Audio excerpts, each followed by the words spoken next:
Welcome to the Lapin Assessment. I'm putting together a paper for the Jerusalem Institute for Strategy and Security, and I wanted to share some snippets from this paper with you because I think that we're really starting to see the beginning of an Israeli grand strategy for the Middle East. This is going beyond a series of conflicts, and I think it's important to highlight this new trend because it's going to reshape the region for years and years to come. So this paper, first of all, it's called the Post-October 7th Paradigm, outlining an arena-specific preemptive doctrine. What does that mean? It means that there is a new doctrine emerging in Israel, and it shares the same new philosophy, the same new approach, but it's being applied in different ways to match the different conditions of each arena. An arena is Gaza, an arena is southern Lebanon, an arena is Iran. Same overall principles, but the application is being tailor suited to the arena in question. And I think that's very interesting, a nuance to pick up on. This isn't just a series of battles. There is something deeper that's guiding the Israeli actions here at play. So the paper that I'm writing starts with an observation that the catastrophic events of October 7th demonstrated categorically the conceptual failures of relying on deterrence, the idea that we can convince the jihadists not to attack, and containment, the idea that we can allow them to build monstrous capabilities, that this can be contained because we can influence their behavior.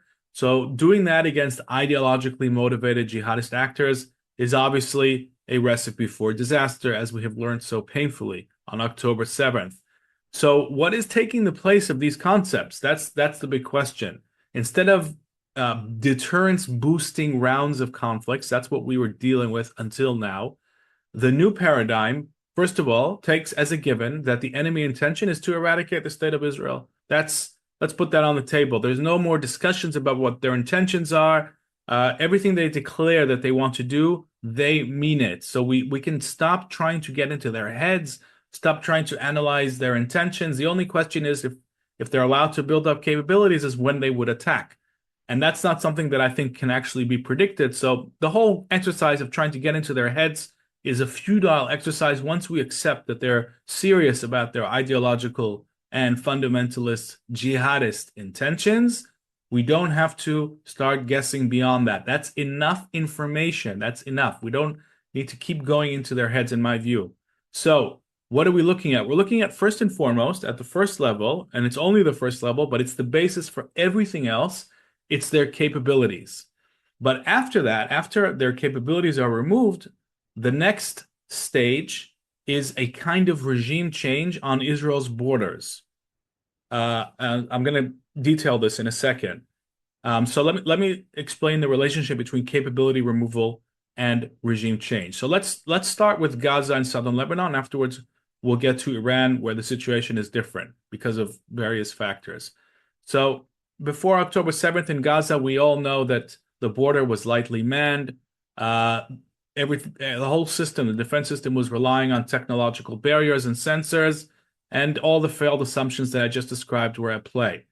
The new objective is not only the physical elimination of Hamas as a terror army that can invade, that can fire rockets, that can terrorize southern Israel, and really pose a threat to southern Israel as a habitable area of the country, which is an existential threat, because if we lose southern Israel, that's a domino effect. I mean, that's not a viable way of running a country. So the first step has got to be eliminating their capabilities and making sure that they cannot rebuild their capabilities in the Gaza Strip. And the IDF has been doing that in stages since October 7th. Hamas today is much, much weaker. It cannot significantly threaten Israel. It's still a threat inside the Gaza Strip to the IDF, but it's not some monstrous jihadist army that can rain down thousands of rockets or launch a mass invasion of southern Israel. It still contains half of Gaza in its area of influence. And as part of this new strategy, I have no doubt that sooner or later, eventually, the IDF is going to have to take control of all of Gaza operationally as a temporary measure to destroy the remainder of Hamas's capabilities. That's an inevitable step if we're going to follow through on this new strategy. But then what? What comes next? Regime change is what comes next in the Gaza Strip. Forget about the loaded connotation of that word, from the Second Iraq War and the neocons in America who wanted to bring democracy to the Middle East. Forget about all of that. That's not what we're talking about. What are we talking about? We're talking about the fact that Hamas and Hezbollah are not just armed terror organizations and armies. They have a political supporting, enabling infrastructure around them that they've built. And in Gaza, it's practically a state to all intents and purposes. And if we don't deal with that, with the civilian political control that Hamas has over its people, we will never fully eliminate the threat that Hamas poses. Now, just to be clear, I'm not saying that they're going to disappear completely. Even if the strategy is fully utilized, they'll likely very much remain as a guerrilla underground force. Imagine how they look like in the West Bank and Judea and Samaria. That's probably what Hamas will look like in Gaza once we're successfully implementing this strategy. And that's still a danger, but it's much more reduced. It's manageable. It's definitely nothing compared to the threat that we were dealing with before October 7th. So if Hamas loses its capabilities, all of the tunnels, most of the RPGs and the anti-tank missiles, and the terror operatives are either eliminated or they surrender, or the commanders are willing to be exiled. There are a lot of ways of doing this. The next step is, and this is all out on the table, it's creating an alternative political autonomy in the Gaza Strip, a moderate autonomy. It will be part of an international attempt. So the Gulf countries can support this, the moderate Gulf countries. The United States is heavily invested in this vision. There would be a technocratic government made up of Palestinians interested in a better future for their people. There would be, a local police force. That's it. No, nothing more than that. And there would be, various levels of international intervention. But all of this would be based on the IDF making sure that it's in Gaza in different ways and that Hamas is not allowed to rebuild. And so we have a regime change. That's the collapse of the Hamas regime. If they're not the autonomy, if they're not the political rulers of Gaza, because they've lost their capabilities and they've been replaced by an alternative framework, we're looking at regime change in the Gaza Strip. Now, this is, in my view, inherently doable. It's not easy, but it's doable. Gaza is our backyard. We've already got multiple divisions operating and preparing for that stage if the order is given. And basically, everybody's waiting for the Iran war to end before we turn our attention back to Gaza. But the blueprint for not only making Hamas unrecognizable and how much weaker it will be, but also replacing its regime, the blueprint is very much in place. And so I think that we are on course to regime change in the Gaza Strip. Now, in southern Lebanon, we're seeing this strategy being applied too. Let's look at what's happened in southern Lebanon. It's not just the IDF has sent divisions into southern Lebanon to fight Hezbollah once again. There's something more profound happening. The political base of Hezbollah, which is the hundreds of thousands of southern Shiite Lebanese residents, they evacuated their towns, their villages, their cities in southern Lebanon. The IDF said that they had to evacuate because we know that these areas have been turned into Hezbollah terror bases, rocket bases, anti-tank missile bases, every which way that Hezbollah could use these homes, the hospitals, the schools, UN positions, setting up, attack bases next to them. And all of this is about creating mass human shields. Those human shields have been stripped away. They're not there anymore. And Israel is saying that until the security of northern Israel can be guaranteed, they are not coming back. So what does that mean? It means that the state within a state that Hezbollah had built in southern Lebanon is physically, right now, physically, it's not there.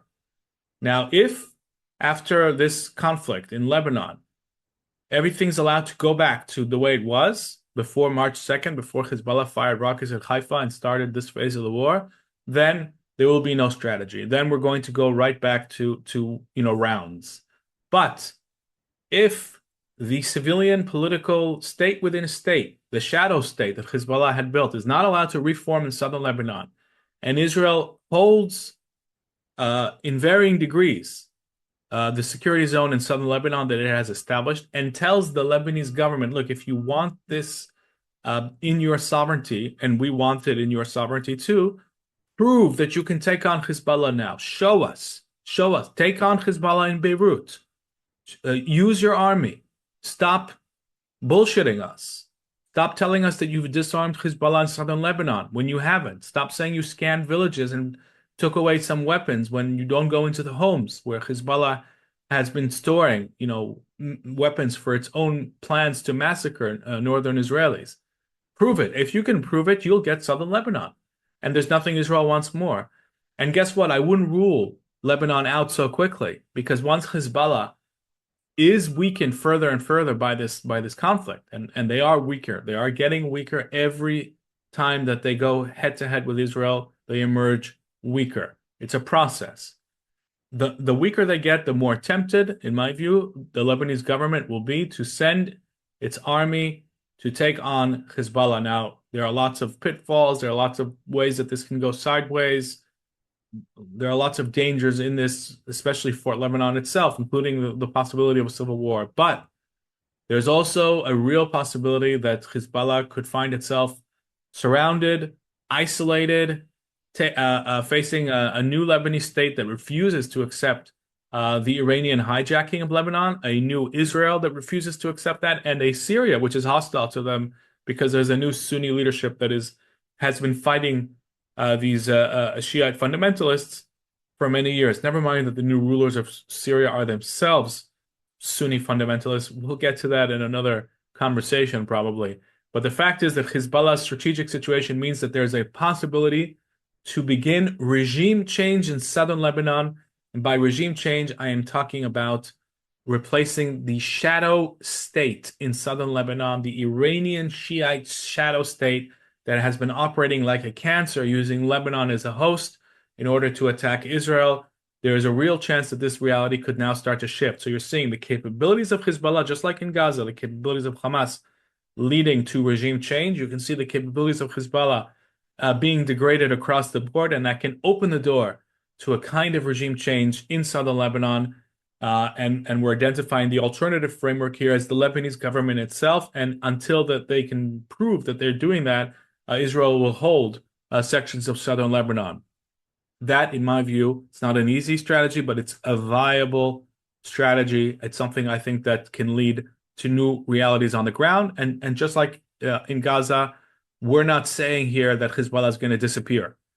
It could revert back to being a guerrilla, hit-and-run force, kind of like how we saw it, in the beginning of the 80s when it started out under Iranian directions. But that is a much more manageable threat than having the world's most heavily armed non-state actor on our border, which had more firepower back in the day than most NATO armies. So I think that we're seeing that because we're seeing the beginning of this strategy taking shape in southern Lebanon as well, and in its thinking, it's very similar to the thinking that's happening in Gaza. It's staged, but every stage you can see that it's going in that direction. Now let's talk about Iran, because Iran is, of course, the centerpiece, the head of the snake, and it's the thing that's most urgent to deal with. So you've all heard me talking about in previous videos about the fact that already now Iran has lost most of its military capabilities. It's lost most of its missile program. It's lost the big majority of its nuclear program. The IRGC command is in disarray. And because they're decentralized and they know how to keep firing even when they've sustained such heavy damage, so they're still firing single-digit missiles at Israel per day. Certainly a threat, but there's no question that their capabilities have already been vastly, vastly degraded, and they're trying to hide that by continuing the fire. So what does that mean for regime change? Now here, this is a different situation. This is what I'm saying in my paper, okay? Iran is 2,000 kilometers away from Israel. It's very far from the United States. In order to effect regime change, you have to have a ground element. So we have that in Gaza. It's the IDF, and then eventually there'll be an autonomy. You have that in southern Lebanon. It's the IDF, and then that can be replaced by the Lebanese government whenever the time is right. In Iran, currently, we don't have the ground force for regime change. So we have a weakened, very weakened, bleeding regime. And the goal in Iran is to keep it weak until enough forces amass for regime change in Iran. And so regime change is less under our control, but it's certainly something that we're pushing for. It's an aspirational goal. You're seeing that because the IDF is attacking the internal security bases and targets, the Basij and the police, and all the things that have been terrorizing the Iranian people who want to get rid of their regime. So that repressive mechanism is definitely being hit. Also, the economic crisis that's waiting for Iran is absolutely huge. And when the smoke clears, when the bombs go silent, the Iranian regime is going to face a population that will come out of their homes, see the Iranian regime's infrastructure devastated, and the regime will have terrible, from its perspective, economic crises. It's going to have to decide where is it going to invest the little money that it currently has? Is it going to invest it in trying to rebuild capabilities? In which case, the people will be left with no food or fuel or water, or will they go to subsidies, in which case they're not going to be able to rebuild? Whatever they choose, they're in serious, serious trouble. And the ability of this regime to survive in the long run is in great doubt. In some ways, a ceasefire is even more dangerous for them because that's when the Iranian people go out of their homes and see what's actually happened.